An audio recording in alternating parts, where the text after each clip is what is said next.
Bismillahirrahmanirrahim. Assalamualaikum warahmatullahi wabarakatuh. Teman-teman, kita bertemu lagi dalam program Libatin Allah. Dan di episode kali ini, saya ingin membahas tadabbur dari dua ayat Al-Quran di dalam surat yang berbeda, tetapi dia nyambung karena kisahnya sama, yaitu kisah perjalanan hidup Nabi Musa alaihissalam. Di dalam surat Thaha ayat 46, Allah Subhanahu wa taala berfirman, A'udzu billahi minasyaitonir rajim. Bismillahirrahmanirrahim. Qala la takhafa innani ma'akuma asma'u wa ara. Allah Subhanahu wa taala berfirman kepada Musa dan Harun, "Wahai Musa dan Harun, la takhafa. Janganlah kalian takut berdua. Innani ma'akuma asma'u wa ara. Sesungguhnya aku bersama dengan kalian mendengar dan melihat." Ayat yang kedua adalah di surat Asy-Syu'ara ayat 62. Allah Subhanahu wa taala berfirman, Bismillahirrahmanirrahim. Qala kalla inna ma'iya rabbi sayahdin.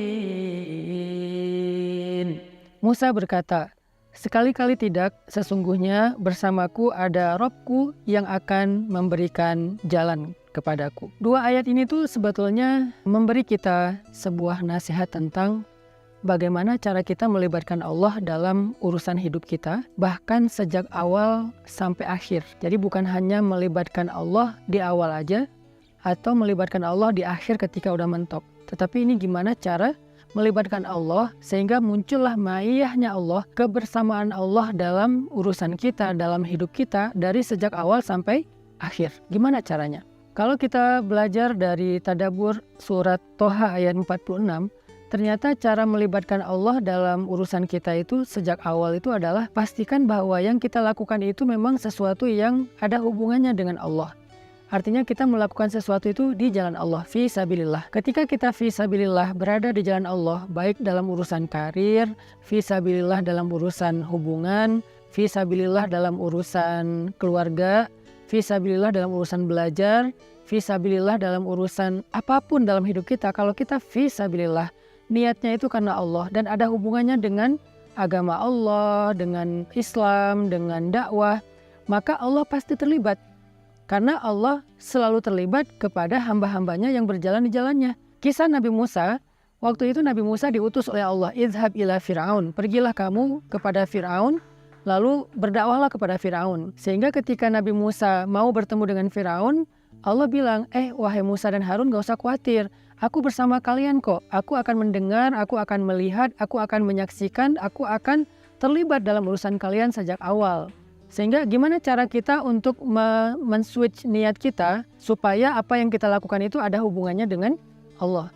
Sederhana sih, kita coba renungkan apa sih hubungannya antara yang kita kerjain itu dengan ibadah. Apa hubungannya antara yang kita kerjain itu dengan dakwah. Misalnya teman-teman dalam urusan karir.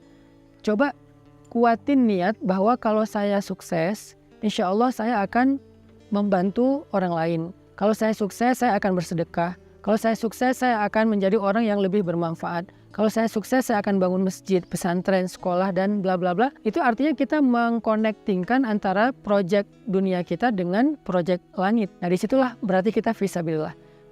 Atau misalnya gini, kalau saya dapat proyek ini, insya Allah saya mau mengumrohkan ibu saya, mau mengumrohkan guru saya. Itu berarti kan ada hubungannya dengan agama Allah atau ibadah. Atau misalnya kalau nanti saya misalnya nikah sama dia, saya pengen belajar bareng dia untuk lebih dekat kepada Allah. Saya pengen ke taklim bareng. Saya pengen tahajud bareng.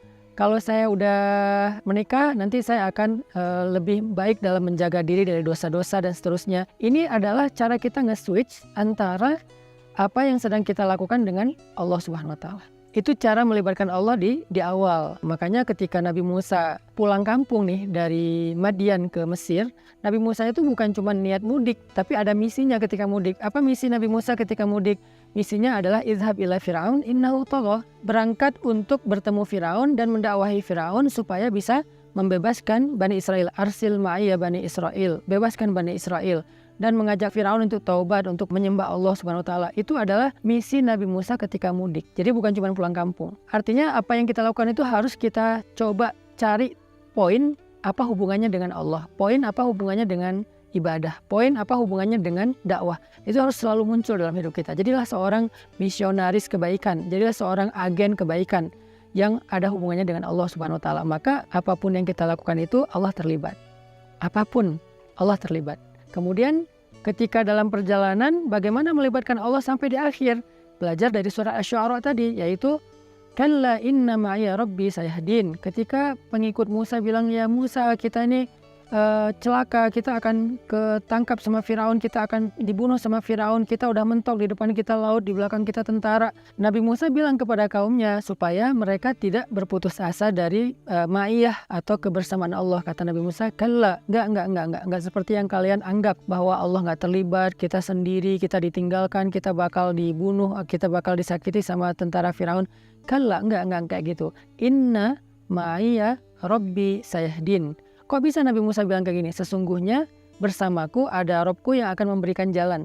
Karena Nabi Musa percaya dengan janji Allah yang tadi di surat Thaha. La takhafa inni ma'akuma asma'u wa ara. Aku bersama kalian wahai Musa dan Harun. Sehingga ketika mentok Nabi Musa percaya dengan janji Allah bahwa Allah la yukhliful mi'ad.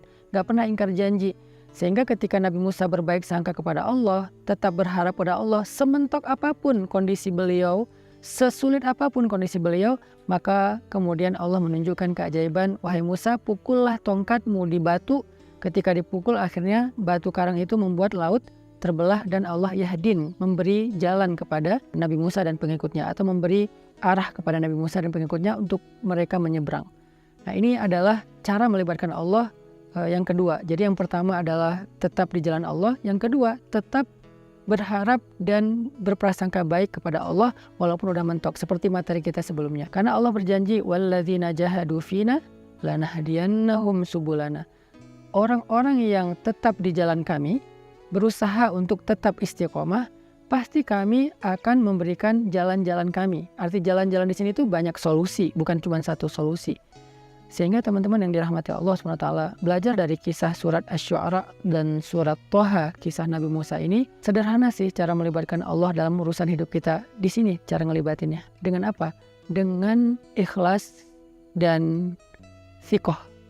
Dengan ikhlas di awal dan tetap sikoh sampai akhir. Sikoh di sini artinya tetap yakin dan percaya kepada Allah sampai akhir. Nggak pernah berputus asa, nggak pernah berburuk sangka, nggak pernah mengeluh sampai akhirnya meragukan kebesaran Allah. Enggak, dia tetap bahwa Allah ada bersama saya karena saya masih di jalan Allah. Sehingga yang harus kita pastikan itu dalam hidup kita itu adalah apakah kita masih on the track, apakah kita udah ke distract selama ini, ke distract hatinya, ke distract langkahnya.